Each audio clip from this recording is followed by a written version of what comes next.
ആദ്യത്തെയായിരുന്നു ഊമ പെണ്ണ് ഉരിയാടപ്പയ്യൻ. അതിനകത്ത് ജയസൂര്യയും കാവ്യമാധവനും. പിന്നെ അതുപോലെ സ്പിരിറ്റ് എന്ന് പറയുന്ന സിനിമയിൽ മോഹൻലാലിൻ്റെ മകൻ ഡഫായിട്ടാണ് അഭിനയിക്കുന്നത്. അപ്പോൾ അതിനകത്ത് ആദ്യം തന്നെ ആ മകൻ കടന്നു വരുന്നത് ഗുഡ് നൈറ്റ് എന്ന് പറഞ്ഞിട്ടാണ്. അപ്പോൾ അവൻ്റെ ആ ഡയലോഗുകളൊക്കെ പഠിപ്പിച്ചു കൊടുത്തത് ഞാനാണ്. അതുപോലെ തന്നെ രാവൺ എന്ന് പറഞ്ഞ സിനിമയിൽ ഒരു പാവപ്പെട്ട മനുഷ്യനെ ഇങ്ങനെ സീതയെ അന്വേഷിച്ച് നടക്കുന്ന ഒരു രംഗമുണ്ട്.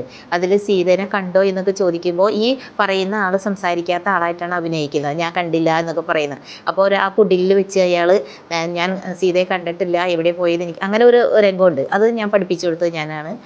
അതുപോലെ തന്നെ പാർവതി തിരുവോത്തിനെ ചെന്നൈയിൽ ഒരു നാൾ എന്ന് പറഞ്ഞ സിനിമയിൽ പാർവതി തിരുവോത്ത് ഒരു സയൻസ് ടീച്ചറായിട്ട് ചെയ്യുന്നതിന് അതിൻ്റെ ഡയലോഗുകളെല്ലാം പാർവതി എൻ്റെ അടുത്ത് വന്ന് ഒരു 2 ആഴ്ച ഞങ്ങൾ ഒരുമിച്ച് ഞാനങ്ങനെ പഠിപ്പിച്ചു കൊടുത്തു. ഇപ്പോൾ ആത്മീയ രാജനെ ഒരു പുതിയ സിനിമയ്ക്ക് വേണ്ടിയിട്ട് ചെയ്തു കൊടുത്തുകൊണ്ടിരിക്കുന്നു. അതിൻ്റെ ഒരു ഫൈനൽ ഘട്ടത്തിലേക്ക് എത്തിക്കൊണ്ടിരിക്കുന്നു. പിന്നെ രചന നാരായണൻകുട്ടീനെ ഒരു ഷോർട്ട് ഫിലിമിന് കൊടുത്തിട്ടുണ്ട്.